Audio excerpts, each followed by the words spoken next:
Grebennikov was kind of a non-conventional scientist. He was an entomologist, did a lot of work with bugs, entomology. And his favorite thing was to go out into the steppes of Russia and into the various outer hinterlands and camp out in the summers and study his favorite subject.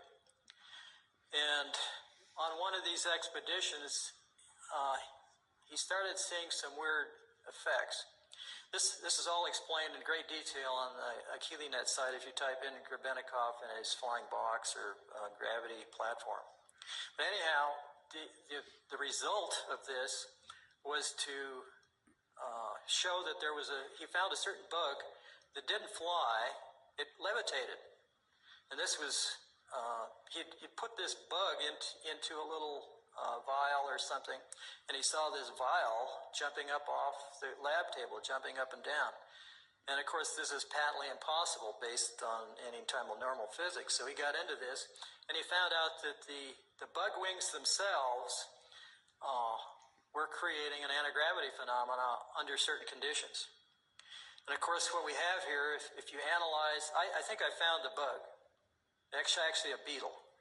And if you analyze this bug structure, you see a hexagonal pyramid structure array throughout the entire bottom wing of this bug.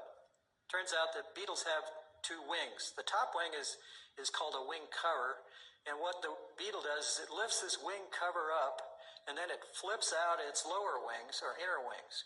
Now, the bug cover protects the inner wings, but when it gets excited or something, it flips these other wings out, and it flaps these other wings, and the inner wings flap a little, and this beetle goes gyrating around. They can't fly very good, but they sure levitate great, I guess.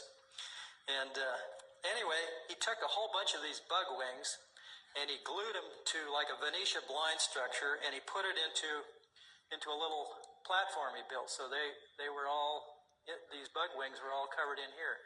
And he used I theorize he used the wing covers as well as the inner wing itself.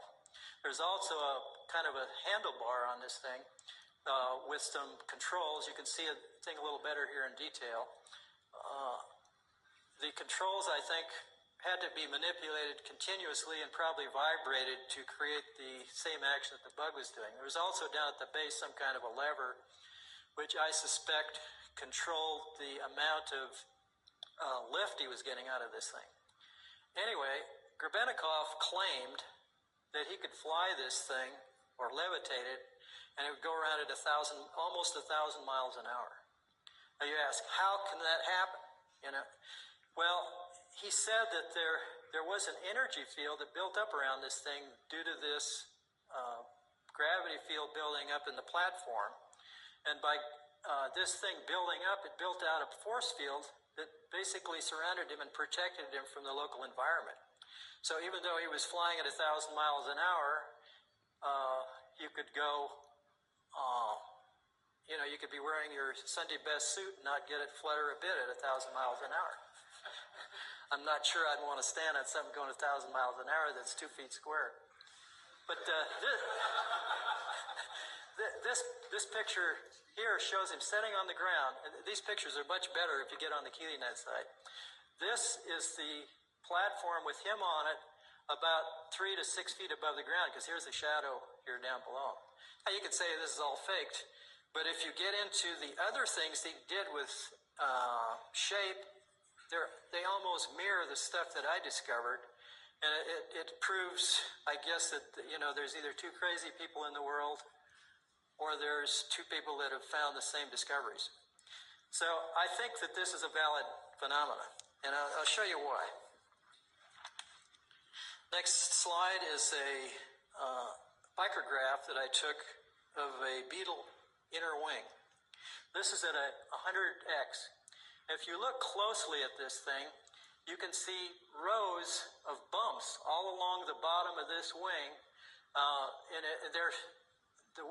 each row is staggered from the next row next to it, and this is all over the surface of the bottom of the wing. Now, I don't know of any aerodynamic surface that has bumps all over the bottom to help it fly better. If you blow this up to 430x, you can start to see some of this microstructure of the cells that form where the bumps are. The next slide at 970x, you start to see what these bumps that stick up are. They're hairs, look like hairs or fibers that grow out of the center of these hexagonal cells. And of course, this harkens back to my basic shape power discovery, is that each one of these, because of their shape going down to a point, is creating a magnetic field. And remember, a magnetic field is a rotating piece of vortex in the ether. Stop! Look! I need to borrow your hoverboard. Where is he?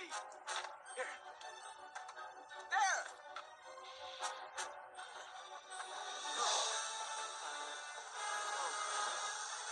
He's on a hoverboard!